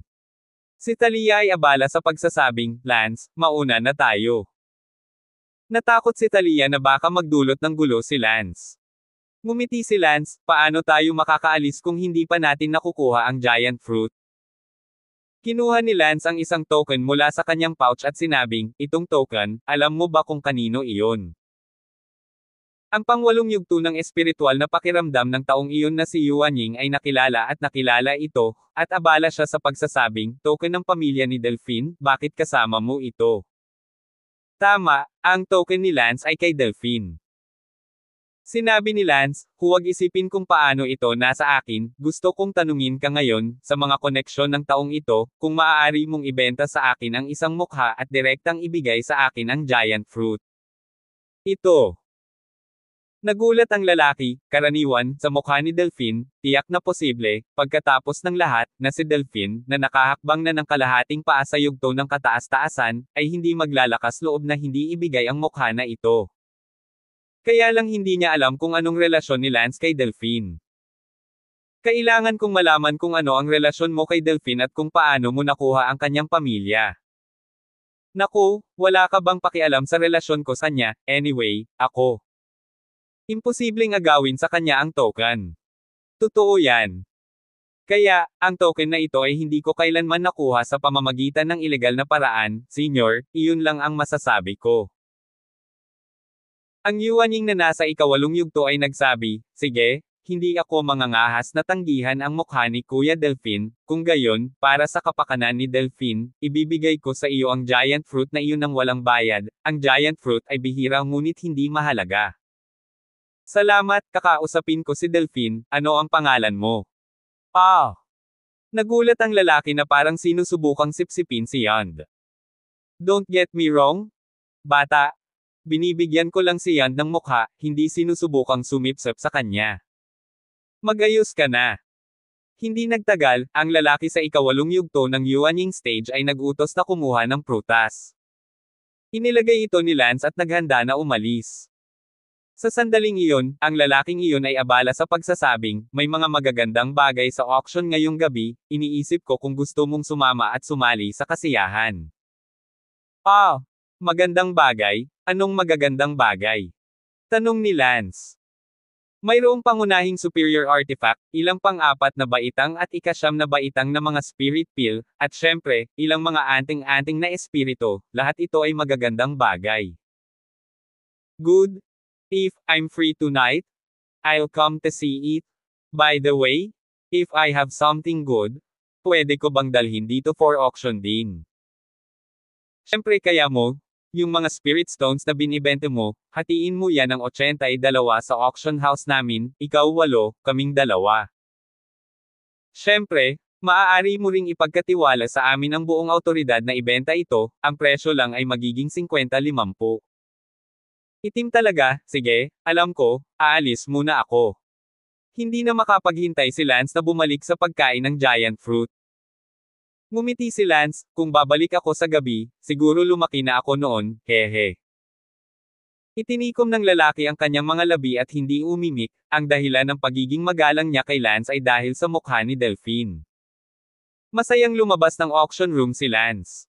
Haha, nakuha ko ito nang walang anumang pagsisikap. Sabi ni Lance. Sinabi ni Talia, talagang tinakot mo ako hanggang ngayon, kung talagang nasaktan mo ang malakas na lalaking iyon, talagang matatapos ka.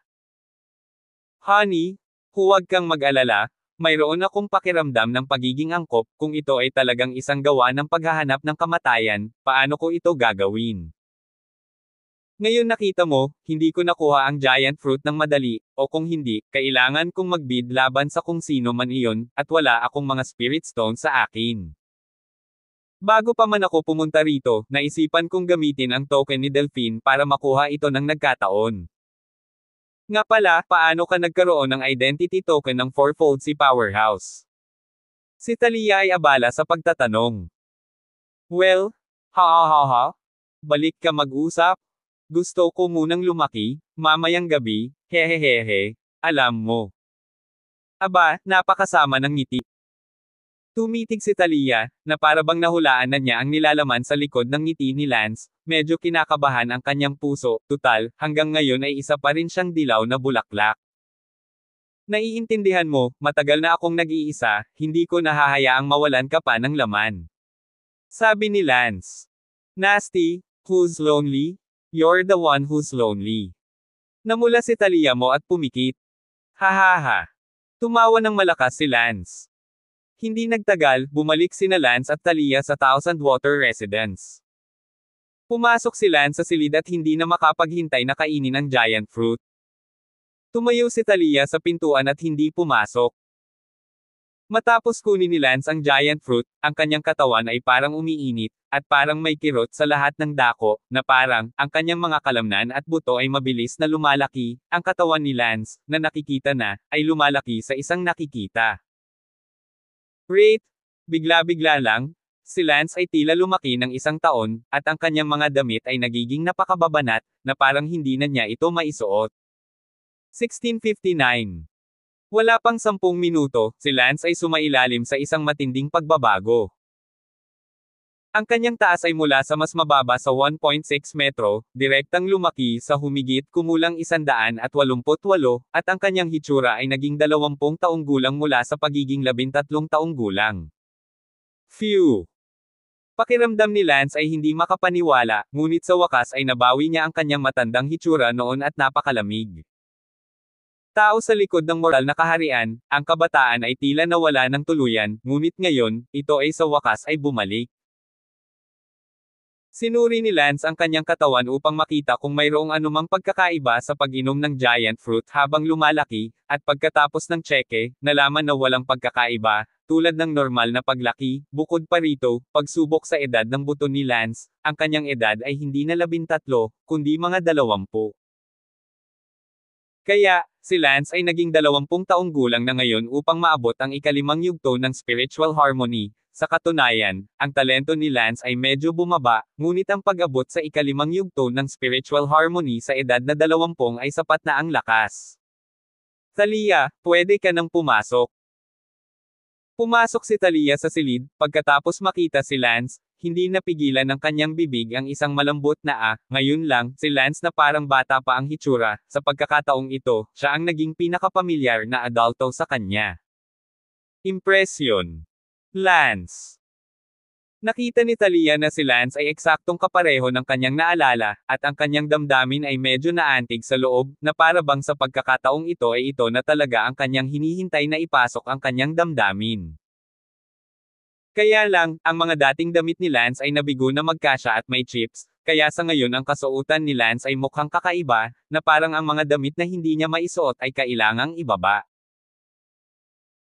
Ang katawan ni Lance ay yumigting ng may lakas, at ang telang nakabalot pa rin sa kanya ay biglang naging mga tipak na tumalsik sa buong lupa, at si Lance ay naging isang hubad na lalaki bilang isang resulta.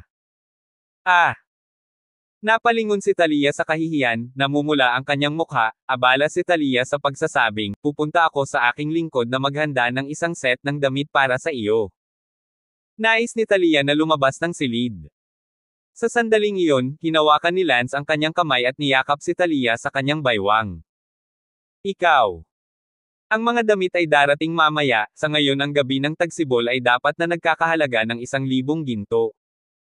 Binuhat ni Lance si Talia patungo sa kama. Makalipas ang 3 oras, si Lance ay nagpalit na ng bago at maayos na damit. Nagdilim na rin ang langit.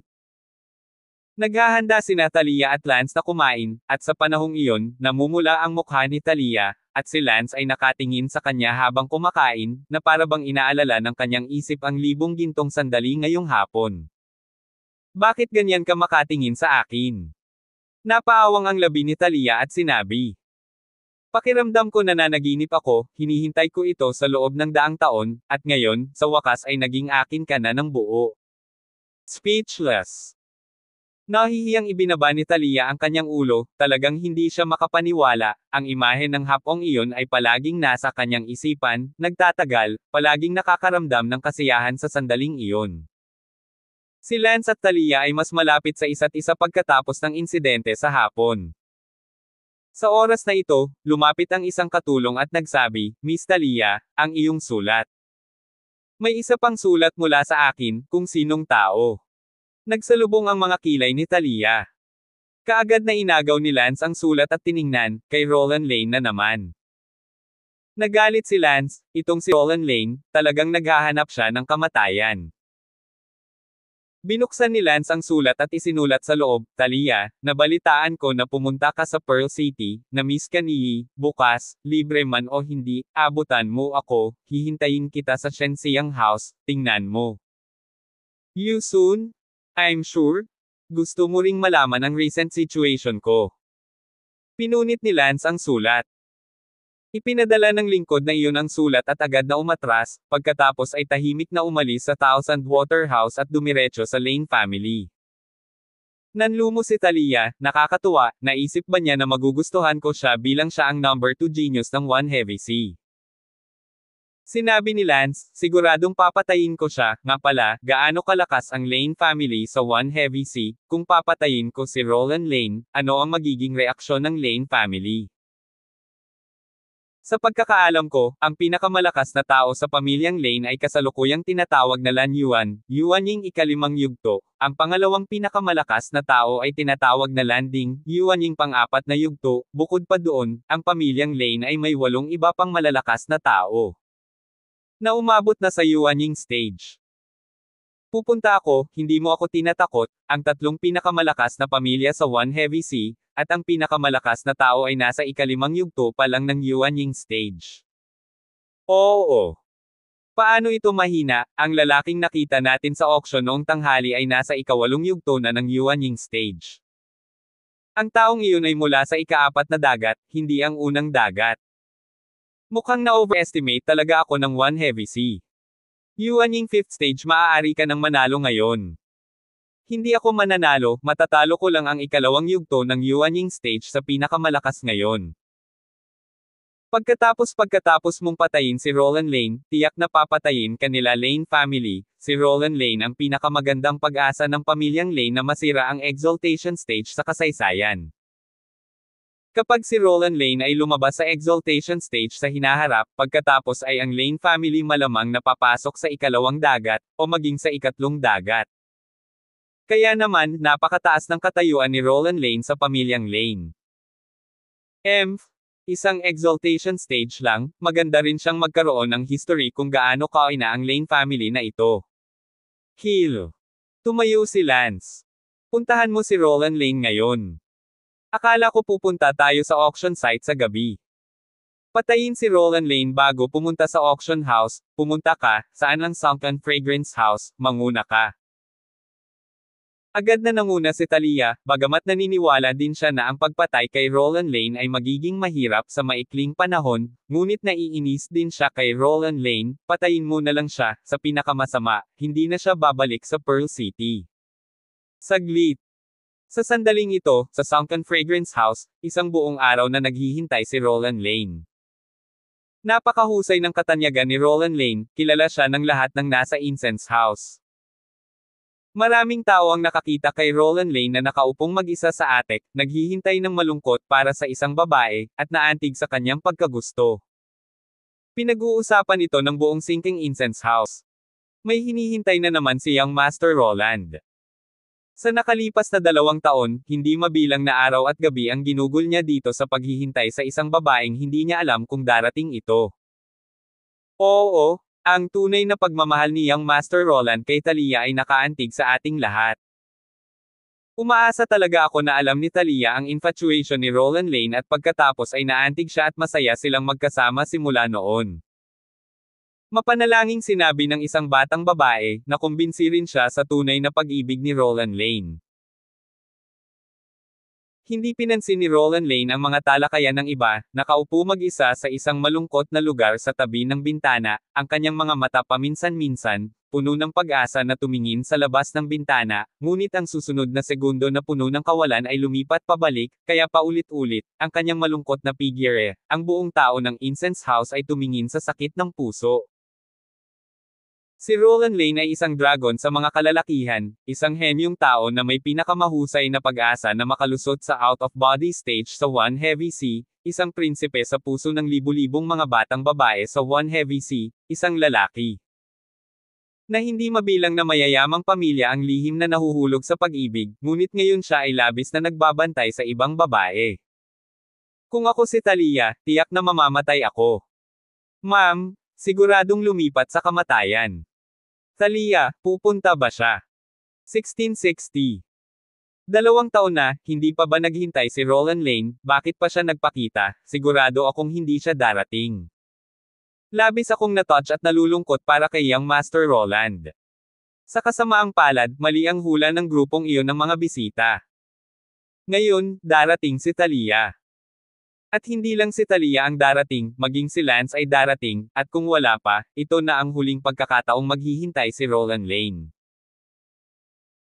Dahil nag-iwan ng liham si Roland Lane sa Thousand Water Residence at sinabi sa sulat na kung dumating si Talia, pumunta sa Sunken Fragrance House para makahabol, kaya madalas siyang pumunta sa Sunken Fragrance House para maghintay, umaasa na balang araw mo pupunta si Talia sa Sunken Fragrance House pagkatapos bumalik at basahin ang sulat.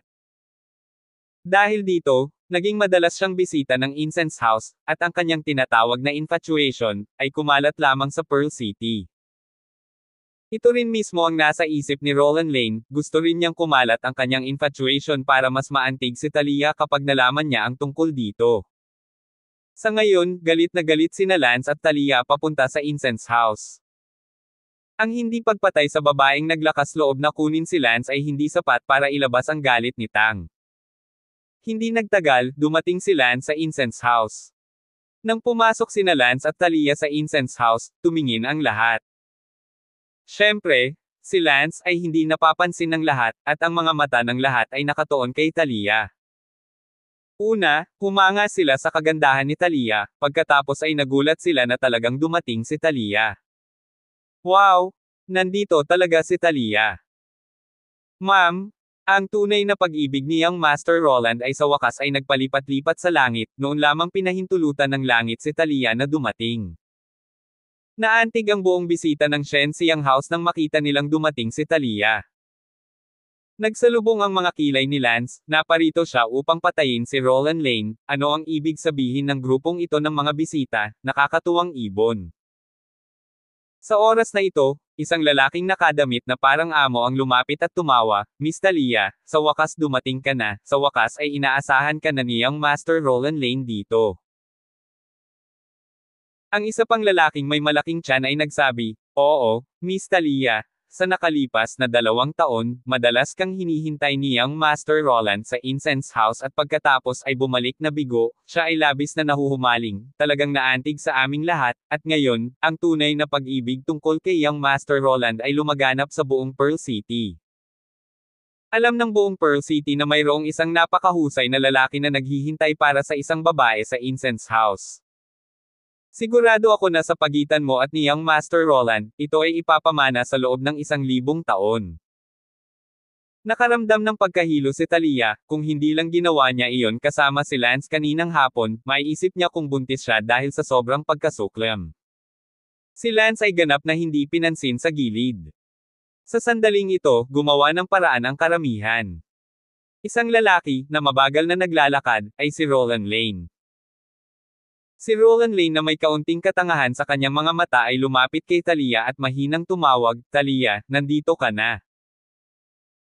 Itong pag-iyak mo rito ay tila nagpa-climax sa eksena, naghiyawan ang mga tao, at maraming dalaga sa eksena ang napaiyak.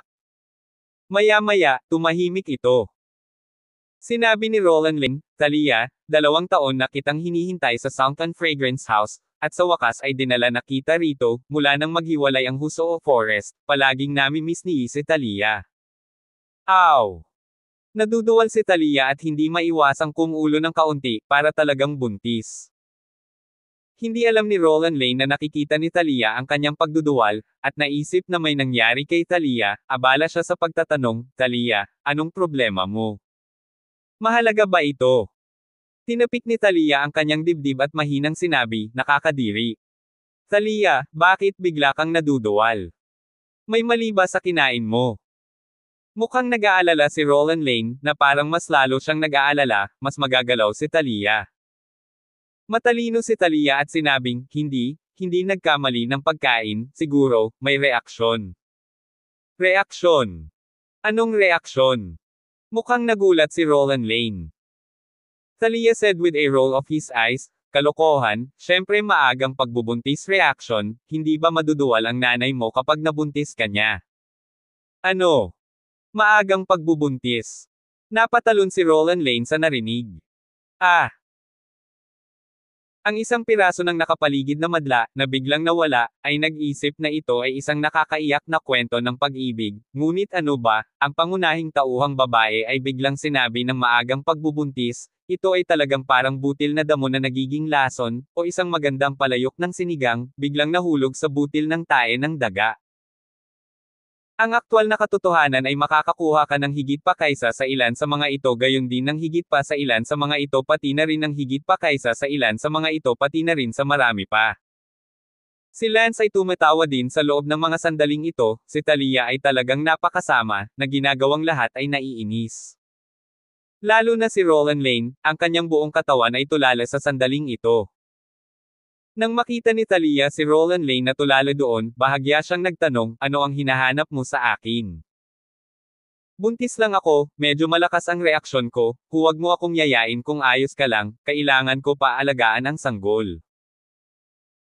Nagbago ang mukha ni Roland Lane, mula sa pagiging maamo kanina, naging mabangis ito, walang duda na sa oras na ito, hayagang sinabi ni Talia sa lahat na pinaghihinalaan niya, ito ay walang galang sa kanya at ganap na inalis siya sa kanyang mukha.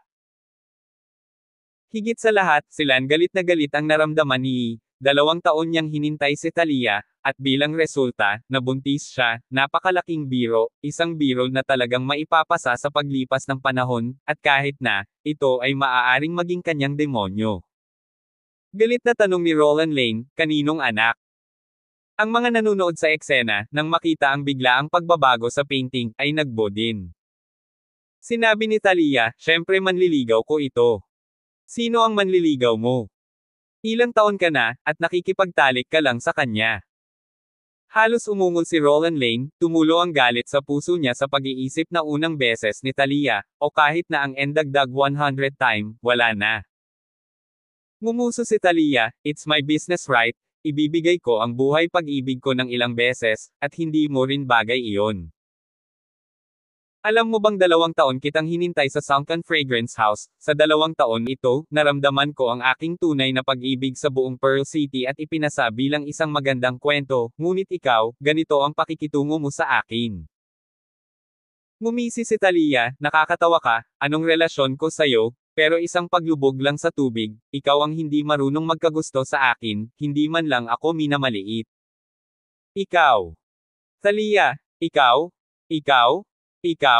Poof. Si Roland Lane ay tumalsik ng isang subo ng dugo sa lugar, na nag-spray ng marami sa mga nanunood sa buong lugar, ang mga na-spray ng dugo ay talagang nanlumo.